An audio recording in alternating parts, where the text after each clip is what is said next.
All right, guys, what's up? Welcome to the Onelife Podcast. My guest today is Dorian. Dorian is a personal trainer at a self-made training facility here in Las Vegas. Thank you for being here. Thank you for having me. I've had a lot of amazing guests from that gym. So yeah, I've seen on your show. I love it. I'm sure it's another one. Yeah. So we want to start. You got an event coming up, correct? Yeah, so coming up this March is actually my 1-year anniversary at Self-Made, and it's also my 1-year anniversary as an independent trainer. So I thought the best way to do it, throw a fitness charity event. Charity event. Yep, so over the past year, since I've been at Self-Made, I've done a few charity events. This is the first one for this year. And like I said, I want to celebrate with something I like to do, which is charity events. And the charity event is called the Pay It Forward Fitness Fundraiser. Pay It Forward. Our goal is to raise money for the 3630 Foundation. It's a new nonprofit here in Las Vegas. It was founded a few months ago. Unfortunately, a retired Metro officer took his own life after he retired. He was dealing with depression, anxiety. And after he took his life, his wife, his son, and his partner, who retired with him, started this foundation. The goal is to raise money, and they're offering confidential and free mental health support to all the first responders here in Las Vegas. Gotcha. Which I think is very important. Confidential and free. Yeah, because that kind of ticks two major boxes, doesn't exactly. it? And because some people aren't going to be as open to wanting to get help because they're worried about what people think. And I think and especially as a man, that's why we suppress it, because we worry about someone else's worry about opinion. getting judged, worrying that I'm crazy or I'm whatever. And then the money side of it is another issue. Exactly. He was the gentleman I spoke to, retired Metro officer, was giving me a breakdown of how it works with Metro when you retire, and then how things are with the medical, and you're really left alone when it comes to mental health support. Can you talk to me a little bit about what happens? With, like what you just mentioned. So is it kind of the same as military? You get out and there's not really any support system. I kind of forgot exact details, but from what he was telling me, it was some lines of like, once you retire, you kind of got to pay for your insurance yourself out of pocket. Mm-hmm. And then like if you're a fairly healthy person, you really don't want to be paying $800 a month for a year, which breaks up to, I don't know math, but my math's not that good, but a lot of chunk of money you're going to be wasting. So he said a lot of times what happens is some of them just don't pay the insurance because they're in good health, but then boom, an accident happens and then now you're out of luck. Gotcha. Yeah. But I mean, physical health and mental health, two different things. Exactly. Too. Gotcha. And you're talking PTSD from first responders. Yep. So I would think first responders are probably quite physically healthy. But the scene and being through a lot for a long... Like my dad was a firefighter for 20 years. Oh, nice. Wow. So, I mean, I'm sure he's seen a lot of stuff. Yeah, He didn't tell me anything he's seen. Yeah. So... And I think sometimes with that, it becomes normal to them. Absolutely. You know Then he what I worked in a hospital for the next 20 years. Oh, see? So it became normal, seeing bodies and seeing people hurt. And he did postmortems. Oh, shit. So that was a normal thing for him. Yeah, his whole life. And he shared nothing about what he did. Wow. Because he didn't want us to know. That's interesting. So, yeah, I totally get what you're saying. Damn, that's good. So, yeah, I think it's a great opportunity for me to give back to people who've helped me. The first responder part is very important to me because, 8 years ago, I fell from a 4-story window. And how did you fall from a 4-story? Everybody has that golden question. Honestly, I couldn't give exact details how. I literally blacked out. I was blacked out drunk. Okay, Yeah, that's why I didn't say that. But yeah, I was drunk on a party bus with my friends for a birthday party. No, I can see how that. It was literally the last thing I remember. It was like night and day. It was almost like a magic trick.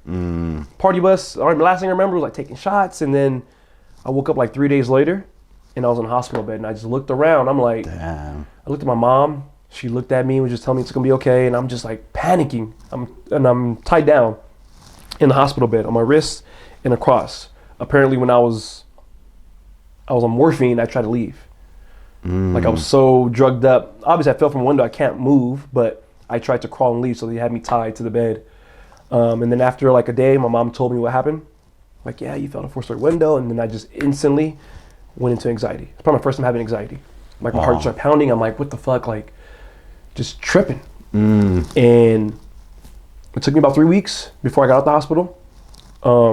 And even to this day, 8 years later, I'm still healing from it. The more I talk about it like this, the more certain memories come to mind, good and bad. Some of the memories are good because they remind me what I went through. And I think that's why now I have so much drive and I'm so about resilience and perseverance, because that was like rock bottom for me, And I feel like a lot of people are there at some point in life. Maybe not physically. Mine was physical. I was there rock bottom. I couldn't move my body. I'm in my early 20s. I'm fairly healthy, so I felt helpless. And whenever I feel myself crying over spilled milk, I literally remember that. Like, remember, I couldn't even wash my own body. Like, I didn't take a shower for 3 weeks. You could not be here, full stop. Exactly, right? I couldn't do nothing. So it's like I try to remember that when I do catch myself getting in my feelings over, minimal stuff. Like, How important do you think that is to keep perspective? Because I feel like a lot of, especially in America, Australians, first world country, Yeah. water, Wi-Fi, $5 coffees, our perspective is so upside down. Yeah. And we forget what really is really important. And you don't want to fall off a 4-story building to keep that perspective. Exactly. But I've never done anything like that, but I've also been very blacked out drunk and done stupid things. So maybe I'm just lucky. Oh, for sure. But that's where I think reading, self-education, constantly growing and learning helps you keep perspective. This podcast is a great way of keeping perspective. No, 100%. And I think that's great you say that, because you do have to remember perspective. And I think sometimes we get comfortable. And that's when we get to the level of comfort, we forget certain things. Take it for granted. Exactly. And you forget. And for me, luckily, it took me a long time. Like, now I haven't drank liquor in 14 months, touched it or anything. But even after the accident, you would think, wow, he would never drink again. Less than a year later, I was back drinking. You know what I mean? Like, I'm still searching myself to see what it was. I'm pretty sure it's something to do with PTSD, self-sabotage, or I don't know what it was. But I always, in the back of my mind, even as I was doing it, partying still, and all that, I would think, like, you just almost died off liquor. Why are you still drinking? Might be a form of masking it too, though, right? Exactly. Without having to deal. Well, let me give you a cool little timeline. So September of 2014, August 2014, me and my good friend, my close friend at the time, partying, drinking, doing drugs, everything. That night we go back home and I use his girlfriend's car without asking to go meet somebody. I get in a car crash. Oh, jeez. Wrecked the car, totaled. Technically, it's a stolen car too, then. Exactly. Yeah. So I'm glad you said that. Like, comes to come up again. So boom, I call them. Hey, this will happen. I didn't know what to do. So we're talking about what we're gonna do. Me, him, his girlfriend. Eventually, she told her parents. Her parents, it was registered under her name, parents' name. They decided to press charges. Oh, jeez. So they press charges. I'm like, okay, I'll just deal with it when it comes. It was August 14. Fast forward, November 14, I fall out the window. So a few months later, I fall out the window. While I'm in the hospital recovering, my mom lets me know, hey, I looked your name up. There's a warrant for your arrest for the car. While you're laying in the hospital. And I'm like, can't even move. And I'm like, are you serious? And she's like, do not worry. You'll come home with me. I'm not going to let anything happen to you. I'm like, you know what? You're right. Let me just focus on recovering. I recover. I get out the hospital. Fast forward of August 2015. So like a year later after the car. And I'm 9 months after my accident. My close friend, the same friend, he also was the friend that would check on me when I was in the hospital. I didn't have visitors, but he was the main one that always texted me every day, just checking in. August of 15, he drinks too much, inhales his own vomit, passes away. Oh, jeez. Yeah. He was on life support for like 2-3 days. They decided to pull the plug. He was, done. And that was hard, because it was the person that was there for me. And when I got the call, I didn't even go see him because in my head, I was like, I just fell from a 4-story window. He's going to wake up. He's going to be good. He's got 2 kids. He's got a job. At that time in my life, my accident happened, nothing going for me. Experimenting with drugs, drinking, literally a bum. He passes away in 2015, August.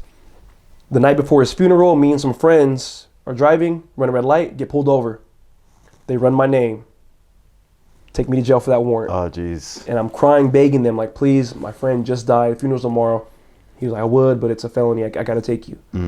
Takes me to jail. I miss the funeral. I get out of jail. I go through the whole legal process. I'm on probation now. This is October of 15. I'm on probation. November of 15. The exact day my accident happened, right? A year later, they come to my house. My probation officer checks my phone, realizes I had missed my curfew, and arrested me, took me to jail. So then I had to go to jail for 2 months. Oh, wow. Yeah, so I get out on New Year's Day, 2016. So it was just those, 14 months or so of just boom, boom, boom. My friend, I almost die, he dies, and then I got to go do 2 months in jail. So when I tell people my story, some of them think it might be the accident that caused everything, which it did, obviously, but I don't remember falling out the window, which I think I'm grateful for to a certain extent, because I don't have flashbacks of the accident happening. Yeah, you know what I mean? Nothing's ever come back. My PTSD and things I deal with are more on the emotional side, the effects, you know, how it changed me. And then also that, dealing with that, the accident, him dying, and then me having to go to jail. So it was like really no time for me to, I guess, grieve properly. But those 2 months in jail is where I kind of did grieve, because I was there, nothing to do when you're in jail but sit there and think. And that's where I came across the fitness rap. I just started doing push-ups, sit-ups, and I was like, you know what? When I get out of here, I'm going to start making these changes. Like, this is my last time coming to jail. This is not it. Like, this is not where I want to be in life. And then I got out in 2016. How old were you at the time? My accident was 14. I was 23. Okay. Yeah, 23 when it happened. Going on 24. And now I'm 32. Gotcha. 31, sorry. How was this jail experience, good or bad for you? I've been in jail a few times. Different things. You've been a couple times, haven't you? Yeah, DUI, underage drinking, liquor. Liquor was always involved. Always involved. Where did all that start from? Was it like family problems? I was talking to somebody recently, and like I said, I've been sober for now 14 months, and I think it's been the greatest thing I've done, because now I've been aware of certain things, and I've been able to sit and think back on a lot of stuff. Like when I said, why would I drink when I just died? But why are you drinking full stop, right? Exactly. And then I think it comes back from when I was 10 years old. So from ages like from 4th grade to 7th grade. So about 9, 10 to like 12. Yeah. Me and my mom, my younger sister, we lived in California at the time, and we were homeless. So she would stay at the shelter. My sister would stay with my aunt. I would stay with just friends. And my dad wasn't really in my life after.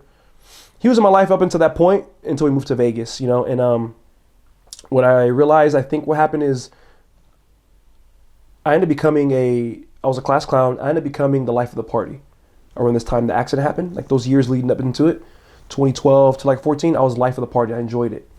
So my thought process or thought is that I enjoyed the love I was getting from the people. Like, yeah, you Dorian, drink, you know, that I wasn't able to get because we were homeless. There was no family dynamic. There was no time for hugs and I love yous. It was survival. Just survival. Literally survival, to where I didn't expect nothing from my mom or anything. I always stayed out the way. Because to me, I was like, I'm not going to make a bigger burden on her. I'm going to make sure I stay out of trouble. I'm going to make sure I do what I have to do to make her life easier. That was always my mindset. And I think it's what caused me to become the life of the party and drink and do all that. Because even before my accident, right before, I was trying to make changes because I realized people were only hitting me up to come party. And I got tired of that. I was like, what? That's it? That's all you want to hang out with me for? You didn't have any like male role model, any male discipline? No, not really. I had a stepfather, but he was a great guy, but he never was like I don't want to say role model, but he never like didn't step into that. No, he was always there, supportive. You know, would tell me certain things, but he never tried to be my dad. Okay. But I respected him a lot for taking care of me, treating me like his own. But he never tried to teach me lessons or anything like that. Everything I learned on my own on the fly. You know, my mom could only teach me so much, and like I said, survival mode. So it wasn't no time for family and kisses and hugs. You know. Before you got here, we were literally having this conversation, and I was saying how I grew up in a perfect family, and my parents are together and loving, supporting, and how different everybody's life can be, and how it can take you different directions. So it's literally like night and day difference between us. It's literally just had that conversation before you rocked up. Wow. So it's very interesting, but that makes a lot of sense why you're drinking and partying and being that person. So I'm thinking that's what it was, and it's just drinking and partying, enjoying being life of the party. I did enjoy it at one point, but then obviously it went too far and caused me to fall out the window. And I think, like you said, masking, that's probably what it was after. You know, I didn't want to deal with the trauma and deal with the things. So free time, back to drinking and partying. You know what I mean? And I did that. So 2016, I get out of jail. I'm on probation still. So I was sober. I had to be. 2017, I get off. First thing I do, Coachella. Let's go. Really? You know? Right back to it.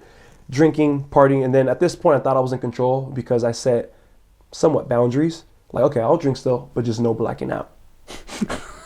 That was my. What a good justification. Yeah. Then it went That's a good boundary. Then it went to, I switched it up even more to where, okay, no more drinking in public, only drinking with certain people at like close friends at their house, but we can black out because we're home and safe. Gotcha. Yeah. And so you weren't just drinking, you excessively drinking. Oh, exactly. That's why I stopped, because people would always tell me, why don't you just have two? And I'm like, I just didn't know how. For me, I'm either to the wall or I'm going to be sober for whatever reason.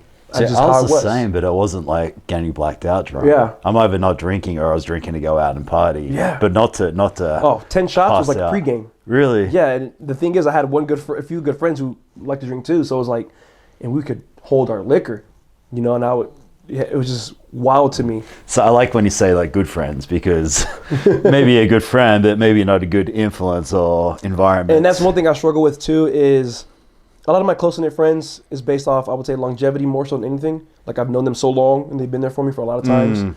But as I'm evolving now and getting to newer spaces and new process, I'm understanding where I got to build more boundaries, you know? Because I know for me, if I was with you and you had this going on, you came to me, I'd check you. I'd be like... Vice versa, right? Like, hey, why are you... You know, I don't mind the uncomfortability, you know? And I think with my friends, they might not be that confident in coming at me that way because I maybe I'm a strong personality or think I got it all together. But to be honest, some people are close to me, I don't think they've ever really even asked, like, how are you mentally? You know, after my accident, they've known me for years. So I've been on the sticky slope lately the past few, maybe year, of where they stand with me, you know? I went and saw a friend in Seattle this past summer for the first time. We went to high school together. I saw him for the first time since, so about 12 years. One of the first things he asked me was like, so how's your mental? Like, do you have PTSD or anything? And I was shocked. Oh, really? That was like the first thing and it warmed me. I'm like, damn, like, because I always feel like people don't care. They don't ask that. So him saying that, like, almost broke me down a little bit, because I was like, you know, it's not all good, you know? Like, for the most part it is, but I have my moments. I think I've been able to be in control of my mindset of things. But still, I still know I feel like I hold things back, you know? That's interesting, because guys put on this persona, right? Put on this tough image. They put on this everything. They got the shit together. Yeah. Everything's good.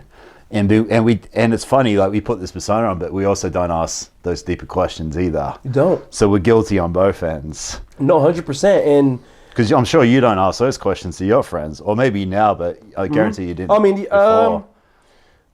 Maybe not so back in the day. More so now. I'm more as on it. You're involving. Yeah, like especially with my job and how I'm, you know, fitness coach, and I want to become a motivational speaker. So like when my friends tell me certain things, or people tell me certain things, hey, I want to do this, I want to do that, and then we go out or anything, and they're doing the opposite. I don't mind checking them, getting them uncomfortable. Like, hey, you told me you wanted to get in shape. But that didn't happen overnight. Yeah, right? exactly. It didn't happen overnight. That's a progression. It is, and I think it's meant, because I'm coming at them with good intentions. I'm not trying to be an asshole. Like, don't be fucking drinking because I don't drink. I don't care. You want to drink, drink. Just be responsible, but don't tell me you want to make changes. You want to do these things. Yeah. If it's not aligning with your goals, why are you doing it? Exactly. Don't tell me one thing if you're doing the other. Exactly. Yeah. But if you're okay being drunk or this or being overweight and you're okay with it. Exactly. Understand that those are going to have, I don't say results, but those are going to have consequences. And the consequences are, you're not going to change. You're going to stay out of shape. You're going to stay drunk. You're going to stay all those things. Yeah, if someone asks me for advice and they generally listen, I'll give 110%. Yeah. But if you waste my time, that's it. I'm kind of switched off. Exactly. Like, hey, how do you get a six-pack? How do you do this? What book should I read? If you don't listen, don't bother asking me the next one. But if you listen, I'll give you 110% for the rest of your life. No, yeah, for sure. I feel that. And I also will be the friend who, there's no gray area, right? It's black and white. Black and white. You want it or you don't. That's it. That's simple. Full stop. Don't make it complicated. Yeah. I don't like excuses. I don't like for me, victim mentality. For me, as a trainer, that's where I've been learning my middle ground. Because for me, I'm very much, because of what I went through, being homeless as a kid, growing up, not having much, almost dying, losing a friend, being in jail, losing my grandfather. Not saying it made me so tough and solid, but it's just like, I truly value and appreciate my time here in my life. People like to say it, but they don't really live it, you know? And I don't think you have to be like me and be so adventurous and do all these crazy things, but just be about your word, you know? And that's why I take it so serious. So I always, especially 'cause I train mostly women, so I try to teeter the ground of pushing them hard with that hard tough, but at the same time having that compassion and understanding. That's the tricky bit, right? Yeah, so that's what I've been working on over the past, since I've been a fitness trainer. You know, when I first started, the people who mentored me were women, and that was the main thing I learned from them, because they were mothers, and I have the energy, I have the voice and all that. I had to learn to, like, maybe you might like it, you know, if I yelled at you, come on, let's go. But I gotta be able to talk to, you know, 70-year-old grandma give her that same motivation, but bring it down. I had when I was talking to Heather, talking about how guys like the compassion, and me specifically. Yeah, I'm like black and white. If you do this, you'll get there, but you got to learn to step back and show a little compassion. Just a little bit. You have to. Because like I said, I have my story. They have theirs. They might be here just to be here. Obviously want to work out, but me yelling at them and pushing them, that ain't what they came for. They might have came just to get out the house. Like they need that hour for themselves to be away from the kids, be away from wherever. So I always try to be mindful of that and understand people. And that's why I like personal training, especially when you're your own boss, because you get to decide who you want to train. I'm not going to train somebody who I just don't like or don't get along with. That's the beauty about working, even clients for myself. Yeah, work with who you want to work with. And it's great because you want to work with somebody you like, because that way the chemistry's there, it's fun, it's it's more engaging. It's not work. It's not work. Thank you. And that's why I left my other gym. I started originally at Orange Theory Fitness. Okay. I worked there. It's a group fitness studio, and I worked there for about 2.5 years, and then left there last year. That was one thing I hated about there is like, you got to just coach the class, whoever shows up. And up to 24 people in the room. Everybody's not that pleasant. There's some people who are really just cunts.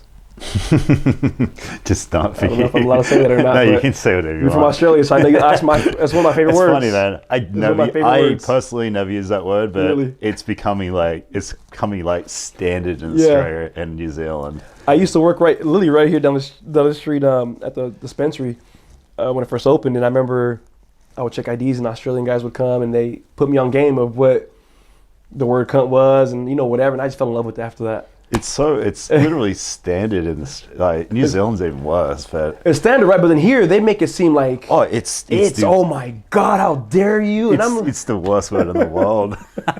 That's why here I only use it for specific people, specific reasons. Like if they're really acting like that, I'm like, what? It's the only word to describe them. Yeah. See you next Tuesday.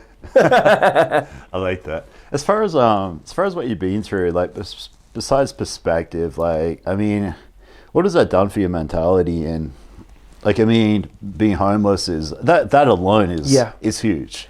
Falling out of a building alone is huge. Losing your best friend alone is huge. How has all that, like, how has that built you as a person, as a man? It's built me up, I think, in a good way. And also the bad things too. Of course. It's there was times where it made me cold, very cold, because I'm just like, life's gonna keep going with or without you. So sit there and cry about it or whatever, ain't gonna change or fix anything that's happened, and that's how I used to be. And I've been trying to, open that up a little more and just be understanding of, and let those feelings happen, understand that shit happened to me. And when I was homeless as a kid at that age, I was a kid, so I didn't think anything of it. There were times where I was embarrassed and, because some of my people knew I didn't have the best clothes. I didn't have things, I had literally bare minimum, and that's just how it was. I think that has helped me now as an adult, because now my sense of value is different. I don't care about things like name brand, having the newest this, newest that, the most that. I think because of that upbringing, I'm that way now. What do you care about then? People. What do you mean? People, because relationships, support. Support. I would say support because I feel what I went through, I can handle. You know what I mean? Like, I think I was built and made to handle things like that, to where it's gonna affect me and all that, but I can use it. I can be the guinea pig. So you don't have to go through that. Gotcha. Obviously, you're probably not gonna fall off a 4-story window. You're probably not gonna be homeless, but it's just a good example for you of like, I'm an example of how bad it could really be, and then also I'm an example of how far you can come from that. Something comes to mind. It's like you're less focused on what you don't have and more focused on what you do have. Exactly. So it's like I feel like a lot of people lose that. Yeah, and I think, like I said, especially now the social media age, people just love to be motivated and inspired for seconds. They see that quote scrolling, they share it. They're only inspired for that second. I feel like it's rare they actually put the work in to do it. Like when I read certain things, quotes or anything that hit me, I take it for the whole day and read it and really like condition myself if I feel like it's a good message. You're gonna love my favorite quote then. What is it? To read and not to do is really not to read. To know and not to do is really not to know at all. Basically meaning everyone's like, knowledge is power. Yeah. Applied knowledge is power. no point knowing something unless you apply it. You can see something motivational, you can read a book, you can do a course. I mean, it goes back to, I was a personal trainer for 8 years. Okay. I had a guy who was probably 400 pounds. He probably knew more about dieting than I did. Yeah. But he's 400 pounds. I had a six pack. Yeah. That's the difference. And I like that because, I like that you say that because it's ties into like the mindset of things, you know? Changing up that mindset.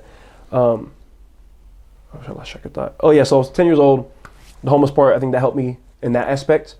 But at the same time, I think it made me feel like I didn't deserve some things. You know, to where I'm just okay with, that's just how it is.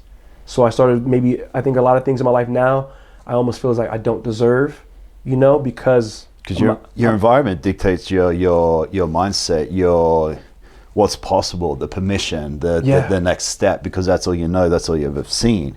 That's why they say like the rich tend to stay rich, the poor tend to stay poor. So you've got to break out of that environment and realize that why not me? Yeah, exactly. And that's where I'm coming to now, because for the first time in my life right now is where I feel out of survival mode. You know, because all my life I've worked random little jobs, Kmart. My first job was Albertsons right over here in Flamingo, Maryland. Like random jobs, you know, that everybody probably does. Retail, Nike, dispensary. Then I came across Orange Theory, or I came across fitness, I'll say. Like I said, when I was in jail and I was doing push-ups and stuff, I got out. That's where I came and fell into fitness. Because when they diagnosed me PTSD and anxiety through Adderall and through, you know, Xanax at me and all these things, I wasn't comfortable with that. So I did my research, exercise. I was like, I love exercise. So I started exercising, and nothing crazy because I had a walker. So all I would do was walk first. But I knew how to do something. So I would just walk, and then, you know, as time went on, I was working at a dispensary at one point, and I was like, you know what, why not turn this fitness thing into money?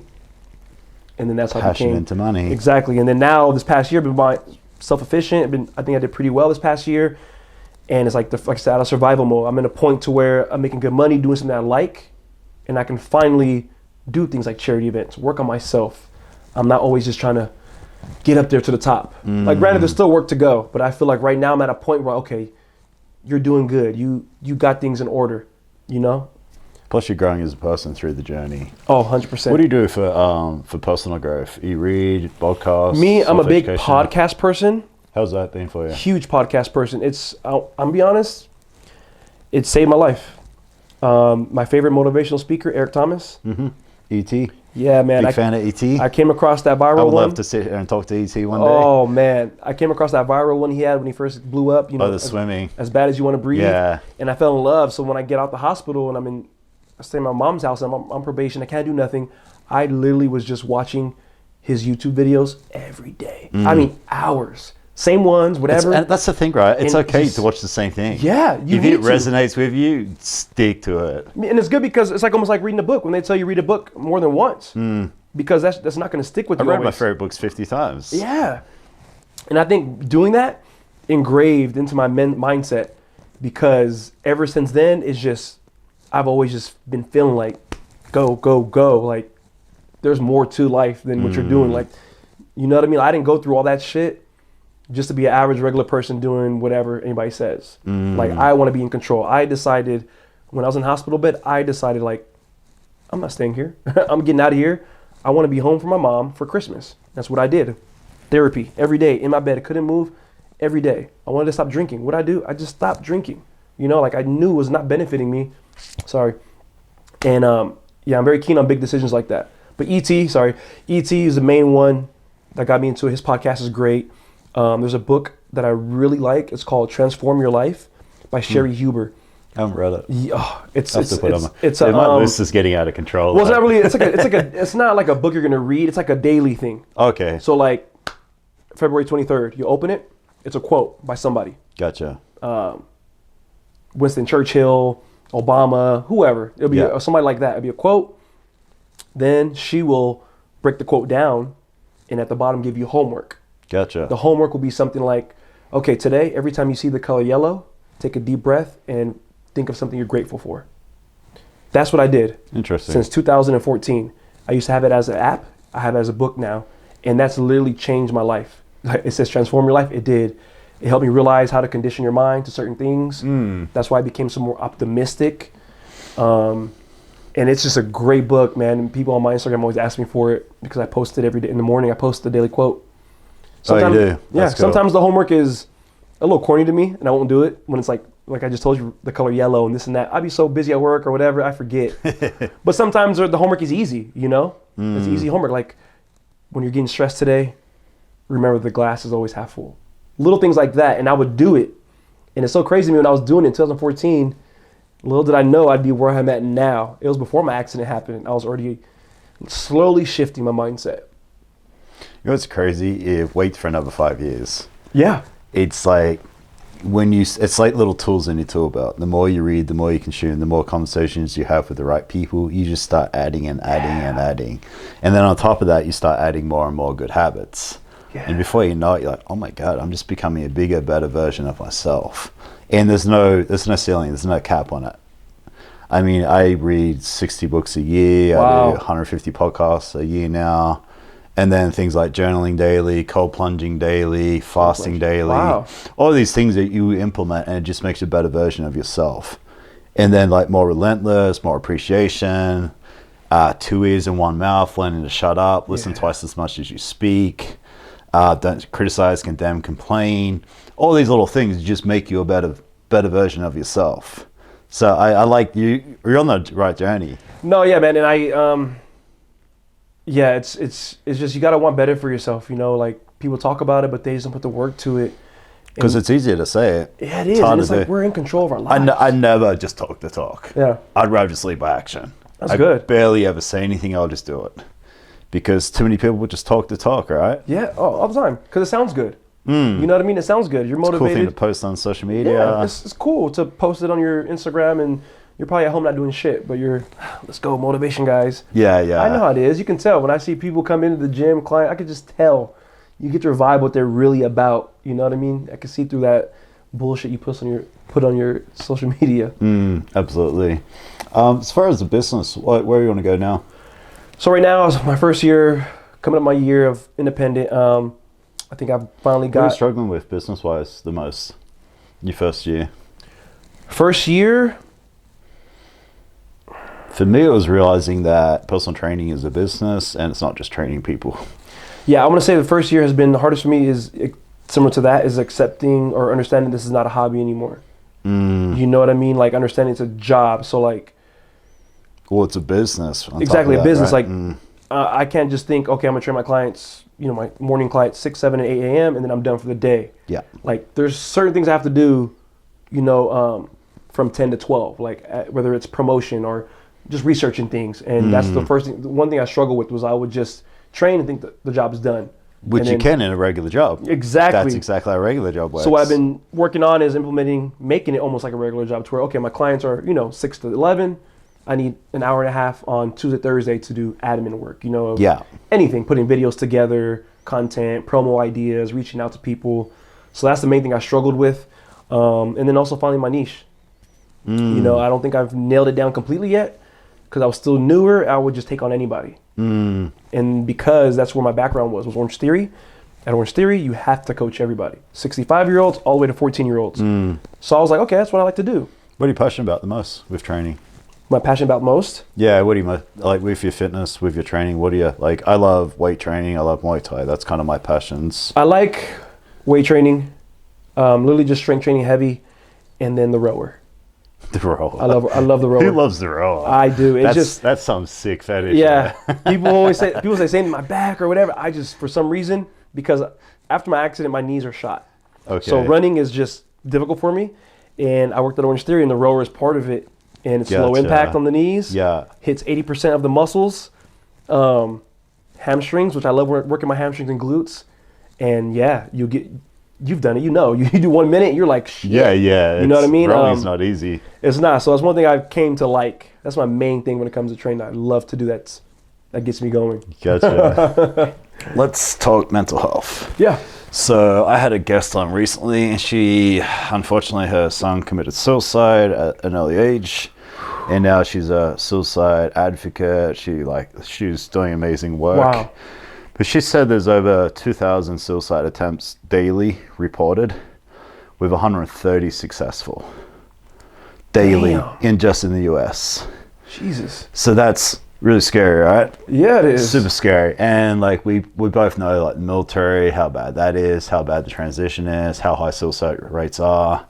She mentioned that guys and ladies, the difference is guys take more extreme, so they're more successful because they do extreme. They're not just taking pills; they're shooting themselves, they're hanging themselves, they're jumping off buildings. Wow.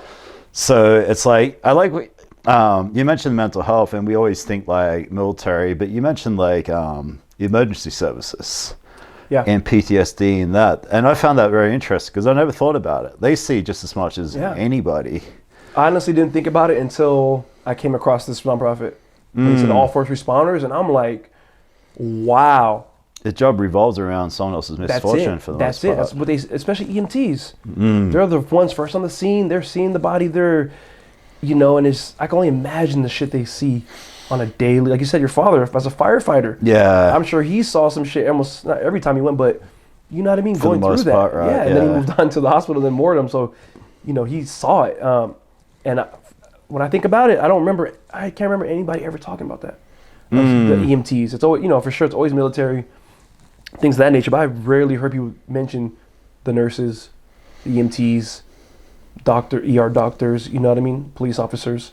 So when I came across it, I was like, wow, this is definitely something I want to support. Because even for myself, when they diagnosed PTSD, I'm like looking at the psychiatrist like, what the fuck? Like, I haven't been to the military. Like, that was that's the first thing that comes to mind, right? Always. I'm like, not military, I don't have PTSD.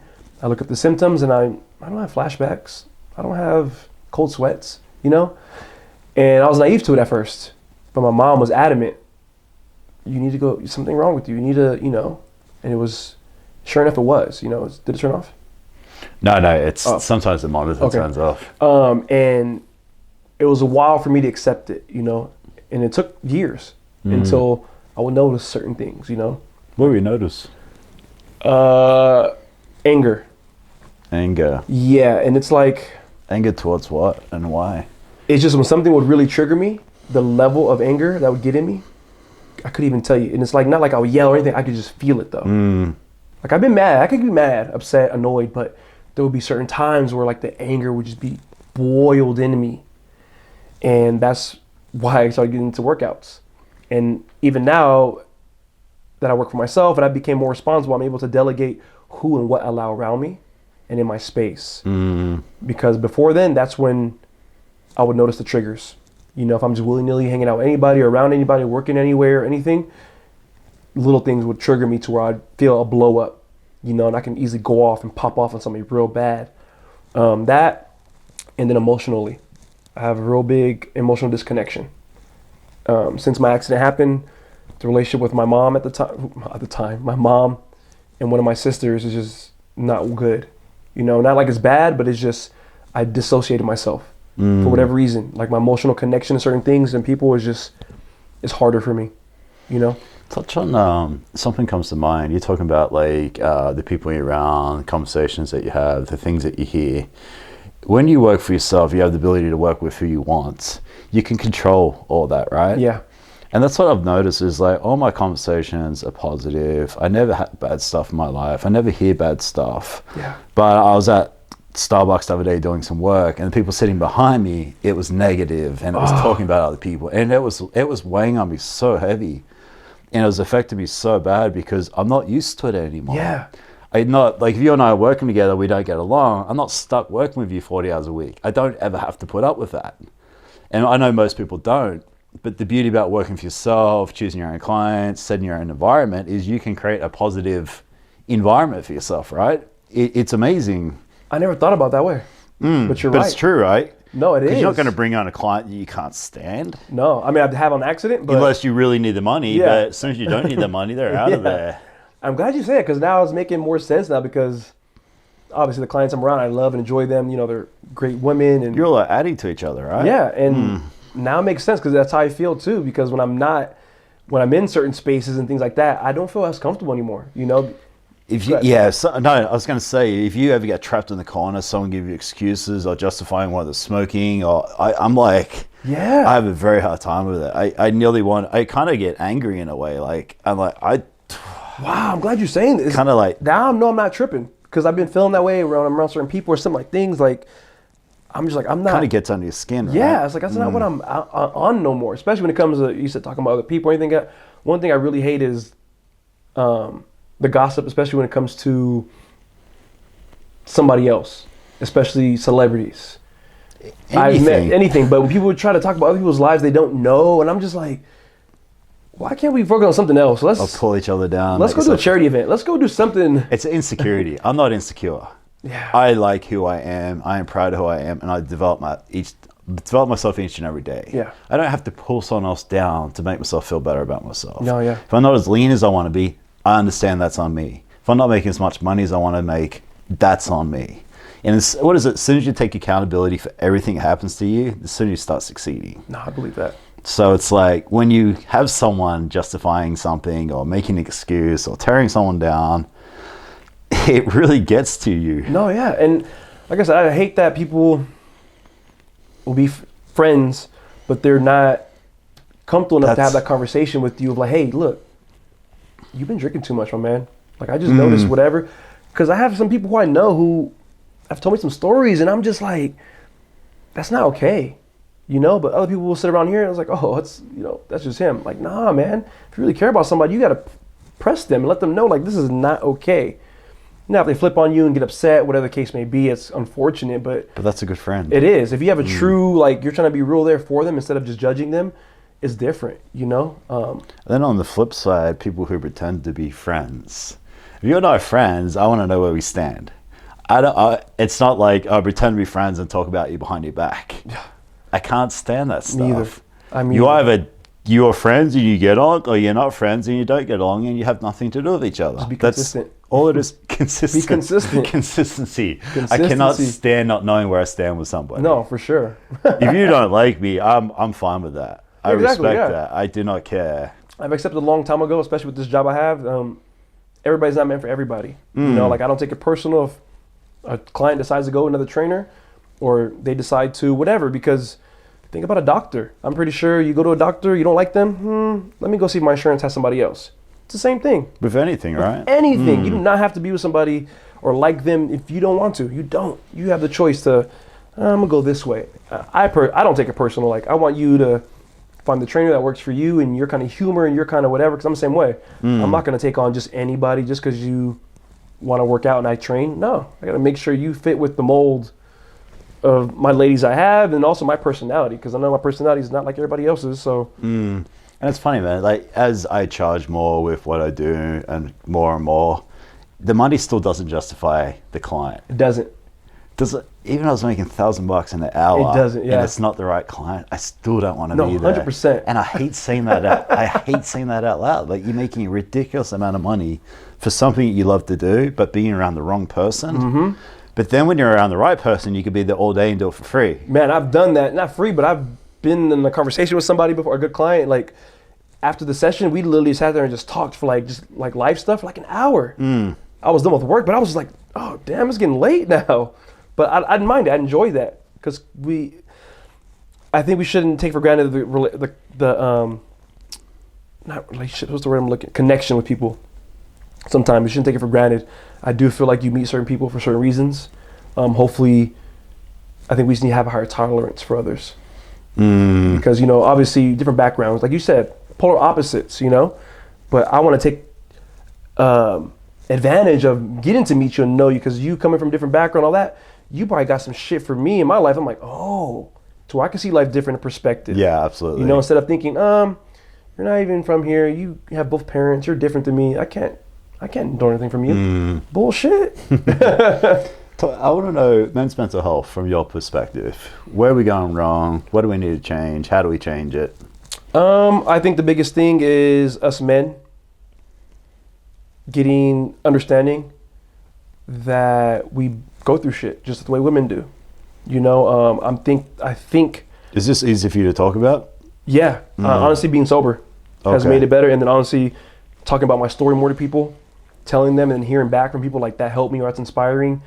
It gave me confidence in speaking about it, and also it's opening up new memories in my head or new thoughts that I guess suppressed or didn't think about, when I talk about my story.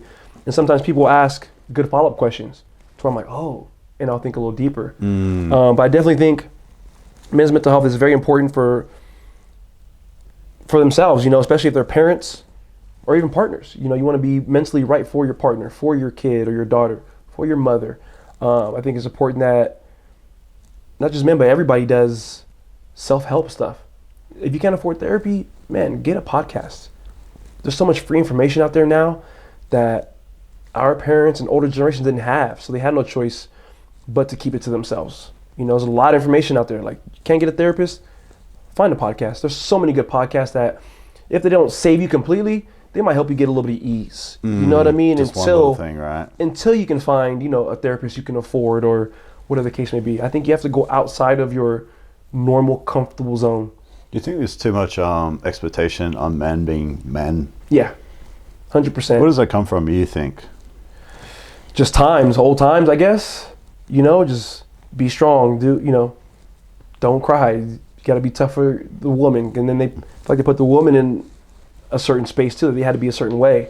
Well, that's a good point too. So right? the dynamic just stayed as years and years and years. Oh, you can't do that because you're the man. You can't do that because you're the woman. And I like that now. I feel like times are different. It's like there is no set dynamic or category how you should be and shouldn't be. We're all human, and that's well put. And I think the better us men are open and vulnerable, I'll tell you a cheat code. You want to get women, you want to do whatever, go heal.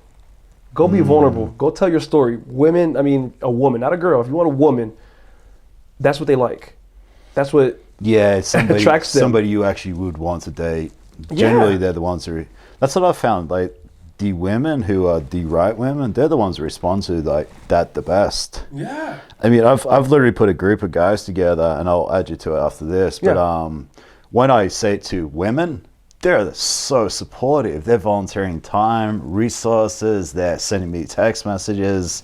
The guys, it's like chipping down a wall, man. It's hard work. I think they're scared to look or seem a certain way. It's so bad. And the more I'm around it, the more I see it. I'm like, damn, this is guys that like brute man, and this persona and this image and tough and got the shit together, and everything is just false. Yeah. And as I start to see these bricks fall with certain people, I'm like, wow, I'm not the only person who has experienced this. Yeah. Or the loneliness, the ability not to turn to a friend for help. It's really scary. It is. And it's honestly, it's even hard for me to talk about. It's getting better because I'm doing more. Yeah. But I'm 43. It's very hard for me to talk about. It's not something I've ever done. Yeah. I've never cried. I've never turned to friends for help. I've always taken things on my chest. I've always dealt with it myself. It's probably not the healthiest way, but it's the only way I knew. Yeah. And I'm the same way. I've always kept it to myself. Like I said, I think mine comes from the background of the homelessness, not being a burden. And that's one thing I've carried with me throughout my life is making sure I'm not throwing my problems on somebody else because life's hard. You got your own shit to worry about. Last thing you want is, oh, here comes Dorian with his. That's a good point. And I know it's not what it's like, with certain people. I know certain friends probably wouldn't mind if I told them how I'm feeling or whatever the case may be. But it's just how I've been throughout my whole life condition. So I've been trying to work on breaking that now. And fortunately for me, a good few of my close friends are females. So I feel more comfortable when I'm able to talk to them sometimes. That's interesting. And let them know, it works out for me. Do you think that's that's as helpful as talking to a guy? Like, I know it's better than nothing, but do you think talking to a guy would be better because they would understand it better? Or you think just interesting? Or do you think just having the vulnerability to talk to anybody? That's a good question because I haven't thought about the guy side because it would be good because obviously we're both men and probably have the same mindset of certain things. I think anybody, honestly, just anybody that you can talk to. But you just made a good point. I think I'm gonna have to eventually try to open up to a guy friend and see what they're about. And I try to sometimes with some of my friends. I'll ask certain questions, something like that, try to get a little deeper. But I don't think all men are that susceptible to it because it's uncomfortable to them. They're not used to it. So I was talking to Bray and Cindy recently, talking about like loneliness and me experiencing that, and they're saying that basically the reason why they started what they did is females experience loneliness.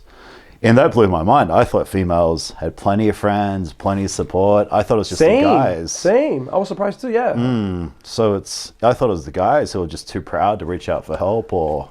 And when she brought that up, when she mentioned that to me when I first met her a few months ago, because they helped me with my charity events back in September, I was like, wow, I was not really one like that for guys. You know, like a male support retreat group or things of that nature. Yeah, it's been in the back of my mind. You know, I got to figure out how to do it, but we need it. Like I said, the better you're able to heal, be with your feelings, be vulnerable, the better you're gonna feel. You will even not even worry about what other people think. Which, like you said you already feel that way. You don't care about what I think. But for the men out there who are worried about what people think, man, be vulnerable and open. You'll be like, fuck it, let them think what they want. I mean, that's a process though. Yeah. That's not something that happened overnight. A big part of it was like, you're too fat, too skinny, you're too lean, you're too big, I'm like, try to impress everybody, impress nobody. Will Smith quote. And what I've learned is like, if you keep living your life for someone else, no one's ever going to be happy. And then another thing I think about a lot is this podcast is getting momentum, it's getting bigger. Yeah. The bigger it gets, the more hate it's going to come with it. And that's something I don't know how I'm going to handle. I don't know how I'm going to deal with it, but I know I'm not going to stop because of it. I mean, right now, if this like gets 10 times the views, it's going to have 10 times more the hate. And it's just part of the journey. Yeah, it means you're doing something good, though. Yeah, and I mean, if that helps one person, but I cop 10 haters from it, it's worth it for me. That's a win. That's how I feel about motivation and train my clients. Like, I like to post motivational stuff. Like, it don't got to hit all my followers, but if it hits that one, and it's good when I do get the response. Like I get a random reply. Oh, I needed to hear this today. Yeah. That's my biggest. That's all it takes, right? Just that one. That's it. And I feel like, my heart flying with the eagle's nest. You're like this. I had a guest, Vittel. He's a motivational speaker. Okay. So you're like this. He goes, what he says is, how many times have you watched something that's helped you and you've never told the person? For you personally, all the time, right? Yeah. You watch something on TikTok. Oh my God, that was amazing. You've never told them. Yeah. So when you're putting out that content and nobody's liking it or giving you gratification or approval, or just remember that somebody might have got value out of that and you'll never know. Yeah, that is big because when I first started, I was thinking that way too. Like, damn, nobody's saying anything or nobody's. Why am I doing this? But then I flipped it. How'd you flip it? To myself. So I'm like, I think about myself. When I've scrolled certain things I found. Gotcha. I didn't respond to them and say, hey, thank you, this helped me. I probably liked it, saved it. So I was like, you know what? That's probably what happened with me now. That's probably what happened with me. They're seeing it, they're liking it, but they're not comfortable or don't know me enough to be like, hey, thank you so much. Yeah. So I stopped even looking for it. I'm like, you know what? I'm going to drop this. I don't care if it's 1 like, 2 likes, 3. I feel like this is some great gem. And that's all that matters. Just change the mindset. Change your mindset on shit. It helps a lot, man. That's what it is podcast. I just put it out there and I'm not looking for the You're just doing you. Back. You're helping people. I enjoy it. I love every conversation. I enjoy sharing it. Full stop. That's all that matters. No, it's good. Anything else you want to touch on before we finish up? Let's see. The mental health, we got through that. I told my story. What else should we touch on? I think that's all I got. You know, so most of anything, if anybody sees this and they want to follow up with any questions about anything, how to stop drinking or anything like that, they can ask. You know, I just what is your tips on that? Like, how do you stop drinking, drugs? I would say you have to remove. Okay, so for example, it's almost like with fitness. Sometimes I tell people this fitness tip of like, set up and prepare the night before. That way there's no excuse why you can't make it there. And I mean, like, you have gas in your car. You got clean clothes to wear. You got your water bottle. Set the water next to your bed. That applies to your diet too, right? You know what I mean? Having food, having defrosted, everything. Ready to go. Having that plan. Yeah. Set to succeed. I lost train of thought. You're talking about with the drinking. Setting up so with the plan. drinking, yeah. So with the drinking, same thing, but take away. Like remove yourself from certain situations to where it's easier for you not to engage. What's an example of that? Friends. So tomorrow I've been invited here, but I'm going to go to the gym instead, or gym. Stay home. Okay. And I think it's hard for a lot of people. You'd be surprised how many people it's hard for them to say no and not want to go drink. I'm a social drinker. Okay, well, come out, but you can't. It's probably, and that's from personal experience, right? Yeah. And like I said, I love my friends all. They love to drink. There was a time period where I literally didn't see them for months, basically because I was focused on my job, and I just didn't want to be around it, or not saying they would entice me and I would give in, but I didn't have to deal with that. It didn't help. It didn't help. Exactly. I don't want to deal with that. I'd rather just, hey, for this season, I need to be away. Or if friends ask you to come drink, like, hey, I'd love to hang out, but would you want to go to the gym instead? Or let's go get dinner. I've done that before too. My friend was like, oh, I'm like, okay, well, let's go work out in the morning first. Yeah. And then I'll go with you and drink. I got that from Kobe Bryant. He said that in one of his interviews. He was saying how they were out somewhere and then they got him to go party. And he's like, okay, but you got to come work out with me in the morning. There he was at 4 a.m. And you know what I mean? So I like that he did that. I would say that just remove it any way you can. If it's for a few weeks or a few months, you have to be away from certain people. It's your life. That's one thing I don't understand about people. They need all this motivation, all this shit. It's like, why isn't your life enough motivation? Do you not want to be alive? And obviously, maybe not alive forever, but you want to live a good life. And don't wait to... Yeah, I always say this, don't wait to get pre-diabetic or mild heart attack or fall out of four-star bleeding to learn your lesson. 100%. Because you might not be that lucky. Exactly. Like right now, you're good. You're in your whoever, like you're in your late 20s, your 30s, life's good. You're able to drink and snap back and all that. That's not going to last forever. There's going to be a day when your luck runs the fuck out. So it's like, forget the motivation, all that shit. Do it for you, your own body, your own soul, especially if you have kids and family that care about you. It's like, why not take care of yourself? I think people need to be more like doomsday preppers. You ever seen the show? Doomsday Preppers, when they prepare for the world to come to an end? Okay. Yeah, so they build their house up all crazy just in case something happens. They got full stock of food. I think people need to do that for themselves. Gotcha. Build yourself up like you're getting ready for war and battle. You know, I think it's very important you do that. I like that. Yeah. Cool, man. Thank you. Thank you. Pleasure. That was good. Thanks for sharing your story. Yeah, that was good. I always get sweaty after during. It's moist.